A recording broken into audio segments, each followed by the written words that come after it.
Good morning, നമസ്കാരം. പുതിയൊരു വീഡിയോയിലേക്ക് എല്ലാവർക്കും സ്വാഗതം. വീണ്ടും രാവിലെ എഴുന്നേക്കുന്നു, വേറെ സ്കൂളിൽ വിടുന്ന തിരക്ക്, ഹാ ഹൂ ഹി. 2 മാസം, പക്ഷെ ഇപ്രാവശ്യം 2 മാസം ഹോളിഡേ വെക്കേഷൻ ആയിട്ടും കറക്റ്റ് ഒന്ന് പ്രോപ്പറായിട്ട് റെസ്റ്റ് എടുക്കാൻ പറ്റിയില്ല. യാത്രയും കാര്യങ്ങളും ഒക്കെ ആയിട്ട് ഒന്നും നടന്നില്ല കേട്ടോ. ഉറക്കമൊന്നും കറക്റ്റ് സെറ്റായി വന്നില്ല. അതുകൊണ്ട് പിന്നെ വലിയ വിഷമമൊന്നുമില്ല രാവിലെ എഴുന്നേക്കാനായിട്ട്. അപ്പൊ രാവിലെ 6:20 കേട്ടോ.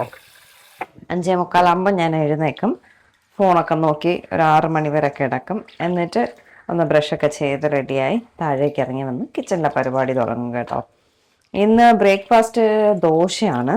ഞാൻ ChatGPT ചോദിച്ചിട്ട് ഇഡ്ഡലി മാവിന് അരി അരച്ച കേട്ടോ, ദോശയ്ക്കും ഇഡ്ഡലിക്കും കൂടി രണ്ടും സെയിം ആണ്. കുറച്ച് തിക്കായിട്ടിരിക്കുന്നത് ഇഡ്ഡലി, ലൂസായിട്ടിരിക്കുന്നത് ദോശമാവ്. കാരണം ഒരിക്കൽ ഞാൻ എപ്പോഴും ഇഡ്ഡലി മാവ് ദോശമാവ് എന്ന് പറഞ്ഞപ്പോൾ രണ്ടിനും സെപ്പറേറ്റ് മാവുണ്ടോ എന്നൊക്കെ ചോദിച്ചത് കൊണ്ടാണേ.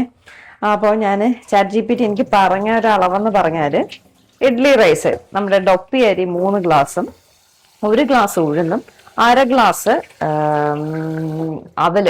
അവലും കൂടി അരയ്ക്കാനായിട്ടാണ്. ഞാൻ എല്ലാം കൂടി ഒരുമിച്ചിട്ട് ഗ്രൈൻഡറിലിട്ട് അരച്ച് എടുത്ത് വെച്ചിട്ട് വന്നു. ഇന്നലെ ദോശ ചുട്ടപ്പോഴേ ഇഡ്ഡലി നല്ല സോഫ്റ്റ് ഇഡ്ഡലി കേട്ടോ. ദോശ ചുട്ടപ്പോഴും നല്ല ക്രിസ്പി ആയിട്ടിരിക്കുന്നു ദോശ. അല്ലെങ്കിൽ ഞാൻ ചുട്ട ദോശ ഇങ്ങനെ വാടിയിരിക്കുന്ന ദോശ നല്ല ക്രിസ്പി ആയിട്ടിരുന്നു. അത് അവല് ചേർത്തോണ്ടാന്ന് തോന്നണേ. ഈ ഒരു മെഷർമെന്റിലൊന്ന് ട്രൈ ചെയ്ത് നോക്കുക. 3 ഗ്ലാസ് ഡൊപ്പി അരി, 1 ഗ്ലാസ് ഉഴുന്ന്, 1/2 ഗ്ലാസ് അവല്, അത് മൂന്നും കൂടെ 4 കൂടി ചേർത്ത് ഒന്ന് അരച്ച് നോക്കൂ, നല്ലതാട്ടോ. അപ്പോൾ ബ്രേക്ക്ഫാസ്റ്റിന് ഗീ റോസ്റ്റ് ആണ്. ഞാനിപ്പോൾ ക്യാരറ്റ് റൈസ് ആണ് വേദയ്ക്ക് സ്കൂളിൽ കൊടുത്തു വിടാമെന്ന് കരുതിയത്. അപ്പോൾ ബസുമതി അരി കുറച്ച് കൂടുതലുണ്ട് കേട്ടോ. അതൊന്ന് വേവിക്കാൻ കരുതി. വേവിച്ചിട്ട് ഫ്രിഡ്ജിൽ വെച്ചിരുന്നാൽ ഒന്നും ചെയ്യില്ല. അപ്പം നമുക്ക് ആവശ്യാനുസരണം റൈസ് എടുത്ത് വേദയ്ക്ക് കൊടുത്തു വിടാം. ഇപ്പോൾ സ്കൂൾ ഉള്ളത് കൊണ്ട് എന്നും ലഞ്ചിന് എന്തെങ്കിലുമൊക്കെ വേണം. എന്നാലും ഞാൻ ചോദിച്ചാൽ എന്ത് വേണം ഓടി നിനക്ക് കഴിക്കാൻ? അപ്പോൾ പറഞ്ഞു എന്തെങ്കിലും മതി. അവസാനം കിടക്കാൻ സമയം ചോദിച്ചു എന്ത് നാളെ കൊണ്ടുപോകാൻ. ഞാൻ പറഞ്ഞു നിന്നോട് എന്തെങ്കിലും മതി എന്നല്ലേ പറഞ്ഞു. നാളെ ക്യാരറ്റ് റൈസ്. ഓരോരോ പരീക്ഷണങ്ങളും കൊണ്ടുവരും. മനുഷ്യന് വായിൽ വെച്ച് തിന്നാൻ കൊള്ളില്ലാത്ത കുറെ സാധനം കൊണ്ടുവരുമെന്ന്. ഇന്നലെ ഞാൻ ചോറൊന്നും ഇട്ടില്ല. എന്നോട് പറഞ്ഞു എനിക്ക് ചോറും പരിപ്പ് കറിയും മതി. ഞാൻ പറഞ്ഞു ചോറ് ഇട്ടില്ലെങ്കിൽ ചോറ് കുറച്ച് നേരത്തെ ഇട്ടാലേ ആവുള്ളൂ. അപ്പം ഇന്ന് എന്തായാലും ക്യാരറ്റ് റൈസ് ആണ്. ക്യാരറ്റ് റൈസിന്റെ റെസിപ്പി വേണമെങ്കിൽ കമന്റ് ചെയ്യാം കേട്ടോ. അതുകൊണ്ട് ഇന്നിപ്പോൾ ഞാൻ ക്യാരറ്റ് റൈസിന്റെ റെസിപ്പി ഇടുന്നില്ല. റെസിപ്പി വേണമെങ്കിൽ പിന്നീട് പറഞ്ഞാൽ മതി. നമുക്കിനി റെസിപ്പീസ് എല്ലാം റീൽസ് ആയിട്ട് ചെയ്യാം കേട്ടോ. ലെങ്തി വീഡിയോയുടെ കൂട്ടത്ത് ഞാൻ റെസിപ്പീസ് ചെയ്യുന്നില്ല. കുറച്ച് ഉപ്പിട്ടു, അതിലേക്ക് കുറച്ച് നാരങ്ങ നീരൊഴിക്കാവേ.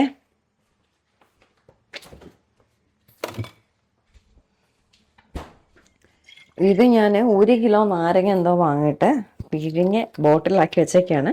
ഗ്ലാസ് ബോട്ടിൽ സൂക്ഷിച്ചാൽ ഒന്നും ചെയ്യത്തില്ല കേട്ടോ. പക്ഷെ ഒരു കാര്യമുണ്ട്, നമ്മൾ ഫ്രഷായിട്ട് പിഴിഞ്ഞെടുക്കുന്നത് ഫ്രഷ് തന്നെയാണ്. ഇതിൽ നാരങ്ങ വെള്ളമൊന്നും ഉണ്ടാക്കിയാൽ അത്ര ടേസ്റ്റ് ഇല്ല കേട്ടോ. ഓൾറെഡി പിഴിഞ്ഞ് വെച്ചിരിക്കുന്നുണ്ട്. പിന്നെ മീനിന് ഇതുപോലുള്ള ആവശ്യങ്ങൾക്കൊക്കെ പെട്ടെന്ന് എടുത്ത് ഒഴിക്കാൻ പറ്റും, അത്രയേ ഉള്ളൂ. പക്ഷെ നാരങ്ങ വെള്ളമൊന്നും കുടിക്കാൻ അത്ര പോരാ. വെള്ളം തിളച്ച് തുടങ്ങി, നമുക്ക് ഈ അരിയിട്ടങ്ങ് വേവിക്കാതെ. ഞാൻ പറഞ്ഞില്ലേ ഇതിൻ്റെ റെസിപ്പി ഞാൻ ഇന്നിപ്പോൾ കാണിക്കുന്നില്ല.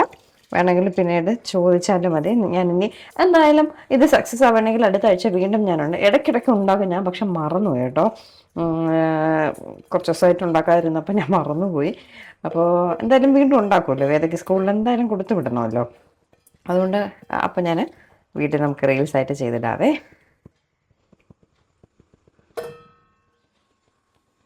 ദോശ ആയതുകൊണ്ട് എളുപ്പമുണ്ട്, സമയമുണ്ട്. ദോശ ചുട്ടാൽ സാമ്പാർ ഇന്നലത്തെ ഇരിപ്പുണ്ട്. ഇന്നലത്തെ നമ്മുടെ പോകാൻ വലിയ പാടാണ്. ഇപ്പോൾ പോവും കേട്ടോ. കാരണം നമുക്ക് വസ്ത്രം കൂടി ഉള്ളതുകൊണ്ട് ഏട്ടനറിയാം എൻ്റെ ഒരു കണ്ടീഷൻ എന്താണെന്നുള്ളത്. നമുക്ക് എല്ലാം കൂടി മാനേജ് ചെയ്യാൻ ഭയങ്കര ബുദ്ധിമുട്ടാണ്. അപ്പോൾ കുറച്ചൊക്കെ ഇന്നലത്തതൊക്കെ കഴിക്കുക. അല്ലെങ്കിൽ ഇന്നലത്തൊക്കെ രാത്രി ആയാലും എടുത്ത് കളയലാണ്. ഇപ്പോൾ സാമ്പാറൊക്കെ ഇന്നലത്തത് കഴിക്കും. സാമ്പാർ ഇരിപ്പുണ്ട്, ചമ്മന്തി വേണമെങ്കിൽ അരയ്ക്കാം. അതുകൊണ്ട് വലിയ പാടില്ല. ഇതും ഉണ്ടാക്കാനായിട്ട് വലിയ പാടില്ല. ഇനി ക്യാരറ്റ് ഗ്രേറ്റ് ചെയ്യണം, അങ്ങനെയൊക്കെയുള്ള പരിപാടികളേ ഉള്ളൂ. അതുപോലെ വസ്ത്രയിൽ നമുക്ക് സ്റ്റോക്ക് എടുക്കാനുള്ള സമയമായി. അത് നമ്മുടെ നേരത്തെ എടുത്തതൊക്കെ ഓൾമോസ്റ്റ് കഴിയാറായിട്ടുണ്ട്. അപ്പം പുതിയ സ്റ്റോക്ക് എടുക്കാൻ പോവുകയാണ്. നമുക്ക് സാധാരണ വസ്ത്രയിൽ കോട്ടൺ സാരീസാണ് ഏറ്റവും കൂടുതൽ പോകുന്നത്. അതിൽ കല്യാണി കോട്ടനും മഹേശ്വരി കോട്ടനാണ് ഏറ്റവും കൂടുതൽ പോകുന്നത്. അപ്പോൾ നിങ്ങൾക്ക് വേറെ ഏതെങ്കിലും സജഷൻസ് ഉണ്ടെങ്കിൽ പറയാം. സിൽക്ക് സാരീസ് തമിഴ്നാട്ടിൽ ഏറ്റവും കൂടുതലുള്ളത് സിൽക്ക് സാരീസാണ്. അപ്പം നമുക്ക് അത്ര മൂവ്മെൻറ്റ് ഇല്ലാത്തതുകൊണ്ട് ഞാൻ എടുക്കത്തില്ല. പക്ഷെ ഒരുപാട് ക്രിയേറ്റേഴ്സ് അല്ലെങ്കിൽ ഒരുപാട് ഇൻഫ്ലുവൻസേഴ്സിൻ്റെ അവരുടെ ക്ലോത്തിങ് ഷോപ്പിൽ ഇതുണ്ട്. എന്താണ്, സിൽക്ക് സാരിയാണ് ഏറ്റവും കൂടുതൽ അവരെടുക്കുന്നത്. അത് അത്യാവശ്യം അഫോർഡബിളാണ്, കാണാൻ ഭംഗിയാണ്, ഉടുക്കം കുറച്ചുകൂടെ കംഫർട്ടബിളാണ്. ഇങ്ങനെ കിഴുകിഴ കിടക്കും, വണ്ണമൊന്നും അധികം തോന്നിക്കില്ല. പക്ഷെ നമുക്കെടുത്താൽ വലിയ രീതിയിൽ പോകുന്നുണ്ട്. പക്ഷെ കോട്ടൺ സാരീസാണ് ഏറ്റവും കൂടുതൽ പോകുന്നത്. അപ്പോൾ സിൽക്ക് സാരി എടുത്താലും എങ്ങനെയായിരിക്കും എന്നുള്ളതെന്നുള്ള കമൻറ്റ് ചെയ്യാം കേട്ടോ. സോ നമ്മുടെ ബ്യൂട്ടിഫുൾ ക്യാരറ്റ് റൈസ് ഇവിടെ റെഡി ആയിട്ടുണ്ട് കേട്ടോ. വേറെ എന്നെ പരീക്ഷണം എന്ന് പറഞ്ഞ് എന്നെ കിടന്ന് ദേഷ്യപ്പെട്ടുകൊണ്ടിരിക്കുകയാണ്. എടാ ലഞ്ച് ബോക്സ് ഇതാ. ബാക്കി റൈസ്, ഇത്ര റൈസ് വന്നിട്ടുണ്ട് കേട്ടോ. ഇത് ഫ്രിഡ്ജിലെടുത്ത് അങ്ങ് വച്ചിരുന്നാൽ ആവശ്യാനുസരണം നമുക്ക് എടുക്കാം. സമയത്ത് കിടന്ന് ധൃതി പിടിക്കണ്ട. മാത്രമല്ല, ഇത്ര ചോറിട്ട് നമ്മൾ വേവിച്ചാൽ വേവത്തില്ല. പിന്നെ നമ്മൾ കാശ്മീരിൽ നിന്ന് വാങ്ങിയ ഈ സ്വീറ്റ് ചട്നിയുടെ വേറെക്ക് കൊണ്ടുപോകാനായിട്ട്, സ്വീറ്റ് റെഡ് ചില്ലി ചട്നി, നല്ല സ്വീറ്റും നല്ല എരിവും കൂടെ ഉള്ള ഇതാട്ടോ. വൈകിട്ട് വേറെക്ക് ചിക്കൻ ഫ്രൈയും ഈ റൈസും വേണമെന്ന് പറഞ്ഞു. വൈറ്റ് റൈസ് അപ്പം നോക്കട്ടെ, പറ്റുമെങ്കിൽ ഉണ്ടാക്കി തരാം. ചൂട് ഇത്ര മതി. അതെ കുറച്ചുകൂടെ കേട്ടാ ഫ്രണ്ട്സിനോടൊക്കെ. ശരി, നമ്മളിന്ന് പുറത്തുനിന്നാണ് ഫുഡ് കഴിക്കുന്നത്. പറഞ്ഞു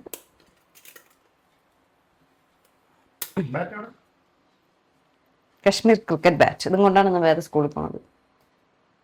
ചുമ്മാ എന്താണ് ഈ അടുപ്പത്തിരിക്കണെന്ന് പറയാവോ? ഇതാണ് മുട്ട അവിയൽ. കഴിഞ്ഞ ദിവസം മുട്ട അവിയലിൻ്റെ ഒരു വീഡിയോ ഞാൻ മുട്ട അവിയൽ വെച്ചു എന്ന് പറഞ്ഞപ്പോൾ ഒരുപാട് കമൻറ്റ്, ചേച്ചി മുട്ട അവിയലിൻ്റെ റെസിപ്പി തരുമോ.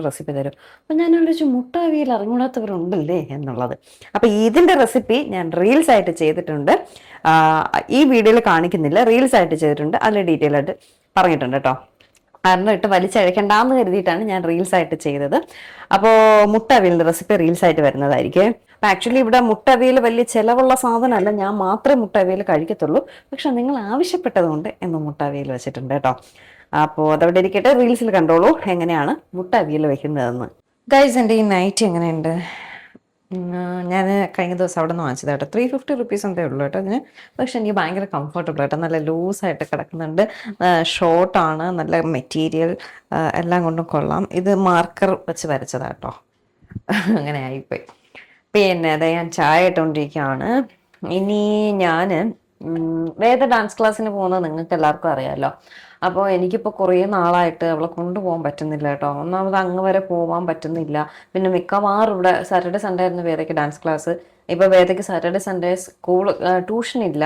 അപ്പോൾ അതുകൊണ്ട് സാറ്റർഡേ സൺഡേ ആണ് നമ്മൾ എവിടെയെങ്കിലും ഡ്രസ്സ് എടുക്കാനോ അങ്ങനെ എന്തെങ്കിലും ആവശ്യത്തിന് പോകുന്നെങ്കിൽ കൂടുതലും സാറ്റർഡേ സൺഡേ ആണ് പോകുന്നത്. വേദ നെട്ടയത്താക്കിയിട്ട് അങ്ങ് പോകും കേട്ടോ. അപ്പോൾ അതുകൊണ്ട് ഡാൻസ് ക്ലാസ്സിനൂടെ കൊണ്ടുപോകാനായിട്ട് നമുക്ക് പറ്റുന്നില്ല, എനിക്ക് ടൈം കിട്ടുന്നില്ല. ഞാൻ എത്ര ടൈം ഇല്ലാത്തപ്പോഴും ടൈം ഉണ്ടാക്കി കൊണ്ടുപോയിക്കൊണ്ടിരുന്നതാണ്. പക്ഷെ ഇപ്പം എന്നെ കൊണ്ടുപോകാനുള്ള ടൈം എനിക്ക് ഒട്ടും കിട്ടുന്നില്ല. വസ്ത്രയും എല്ലാം കൂടി ആയപ്പോൾ എനിക്ക് എൻ്റെ കാര്യം നോക്കാനേ സമയം കിട്ടുന്നില്ല. അപ്പോൾ വേദയുടെ കാര്യം നോക്കാൻ ഒട്ടും സമയം കിട്ടുന്നില്ല. പക്ഷെ എനിക്ക് ഭയങ്കര വിഷമം. വേദ കാരണം നന്നായിട്ട് ഡാൻസൊക്കെ കളിക്കുന്നുണ്ട്. അപ്പോൾ അവൾ പെട്ടെന്ന് നിർത്തിയിട്ട് വീട്ടിൽ പ്രാക്ടീസ് ചെയ്യാന്നൊക്കെ പറഞ്ഞിട്ട്, പക്ഷെ അവൾ വീട്ടിൽ പ്രാക്ടീസ് ചെയ്യുന്നതേ ഇല്ല. വേദയ്ക്കും സമയമില്ല കേട്ടോ, ട്യൂഷനും പഠിത്തമൊക്കെ ആയിട്ട് സമയമില്ല. അപ്പോൾ ഇവിടെ പേയാട് ഒരു സാറുണ്ട്. വേദ പഠിച്ചുകൊണ്ടിരുന്നത് ടോപ്പ് സാറാണ്, വിനേന്ദ്രൻ സാറിൻ്റെ അടുത്ത്. താര കല്യാൺ, നമ്മുടെ ഒരുപാട് സെലിബ്രിറ്റികളൊക്കെ ഡാൻസ് പഠിപ്പിച്ചിട്ടുള്ള ഒരാളാണ് വിനേന്ദ്രൻ സാറ്. ഒരു മഹാഭാഗ്യമാണ് വേദയ്ക്ക് സാറിൻ്റെ അടുത്ത് പഠിക്കാൻ പറ്റിയത്. പക്ഷെ ഇപ്പോൾ കൊണ്ടുപോകാൻ പറ്റാത്ത കുറച്ച് ബുദ്ധിമുട്ടുകളുള്ളത് കൊണ്ട് എനിക്ക് വിഷമമുണ്ട്. അപ്പം നമുക്കിവിടെ തൊട്ടടുത്ത് അതുപോലൊരു സാറിനെ എനിക്കറിയാം. അയ്യോ, ഞാൻ സാമ്പാർ ചൂടാക്കാൻ വെച്ചിട്ടാണ് പോയി വായി നോക്കിക്കൊണ്ടിരുന്നത്. അപ്പോൾ ശബ്ദം കേട്ടപ്പോൾ നോക്കി അത് കരിഞ്ഞ തോന്നുന്നു, ഒരു കരിഞ്ഞ മണം വരുന്നു. അപ്പം അങ്ങനെ ഒരു സാറിനെ കണ്ടു. ഇവിടെ സാറ് വർഷങ്ങളായിട്ട് ക്ലാസ് ഇടുന്നതാട്ടോ എനിക്ക്. പക്ഷെ സാർ ഇവിടെ ആയിരുന്നു എന്ന് അറിയത്തില്ലായിരുന്നു. വേദയുടെ സ്കൂളിലെ മിസ്സിൻ്റെ ഒക്കെ സാറാണ്. അപ്പം അങ്ങനെ ഇന്നിപ്പോൾ സാറിൻ്റെ അടുത്ത് ജസ്റ്റ് ഒന്ന് വേദയും കൊണ്ട് പോവാൻ ടൈമിങ്ങും കാര്യങ്ങളൊക്കെ എങ്ങനെയാണെന്ന് അന്വേഷിച്ചിട്ട് നമുക്ക് പറ്റുന്ന ടൈമൊക്കെ ആണെങ്കിൽ വേദ ഞാൻ അവിടേക്ക് ഷിഫ്റ്റ് ചെയ്യാമെന്നും പറഞ്ഞ് നിൽക്കുകയാണ്. കാരണം എനിക്ക് വിനേന്ദ്രൻ സാറിൻ്റെ അടുത്ത് ഇടുന്നതാണ് ഏറ്റവും ഇഷ്ടം. കാരണം അവൾ ചെറുതിനെ മുതൽ പഠിച്ചത് കൊണ്ട് അവിടെ തന്നെ കണ്ടിന്യൂ ചെയ്യാനാണ് ഇഷ്ടം. പക്ഷെ ദൂരമൊക്കെ ഒരുപാട് ആയതുകൊണ്ട് നമുക്ക് പോയി വരാനുള്ള ബുദ്ധിമുട്ടും സമയത്തിൻ്റെതും എല്ലാം കൂടെ ആയപ്പോൾ നടക്കത്തില്ല. ചായ കാര്യം പറഞ്ഞു തുടങ്ങുന്നു. അതുകൊണ്ട് പിന്നെ പേയാട് സാറിൻ്റെ അടുത്ത് ഒന്ന് പോയി നോക്കാം. ഓക്കെ ആണെങ്കിൽ സാറിൻ്റെ അടുത്ത് വിടാമെന്നൊക്കെ പറഞ്ഞ് നിൽക്കുക കേട്ടോ. അപ്പോൾ അതൊക്കെയാണ് ഇനിയുള്ള പരിപാടി. ചായ തിളച്ചുകൊണ്ടിരിക്കുന്നു. ഞാനൊരു ഗ്രീൻ ടീ ഇട്ട് കുടിക്കാമെന്ന് കരുതി വേറെ ചായ ഇടുന്നത് കേട്ടോ. വേദ വന്നു, ട്യൂഷനുണ്ട്, ട്യൂഷന് പോയിരിക്കുകയാണ്. എന്തോ അവക്കോട്ടെ ടോസ്റ്റോ എന്തൊക്കെയോ തനിയെ ഉണ്ടാക്കിയൊക്കെ കഴിച്ചിട്ട് പോയേട്ടോ. ഞാൻ ഫുൾ ഫോണിലായിരുന്നു. അപ്പൊ എന്തായാലും നമുക്ക് ഇന്നത്തെ ഒരു കുഞ്ഞു വിശേഷം, ഇപ്പൊ 2-3 ദിവസമായിട്ട് വീഡിയോസ് എല്ലാം വളരെ ചെറുതാണ്, ഇന്നത്തെ വീഡിയോ ചെറുതാണ്, നമുക്കത് പരിഹരിക്കാം. നമ്മൾ ഈ വീട്ടിലെ വിശേഷം മാത്രമായിട്ട് ഇടുമ്പോൾ എങ്ങനെ ഇത്രയും വലിയ വീഡിയോ ഇടുന്നത്? അതുകൊണ്ടാണ് കുഞ്ഞു വീഡിയോ. പുതിയൊരു നല്ല വീഡിയോ ആയിട്ട് നമുക്ക് ഉടനെ കാണാം. Tata bye.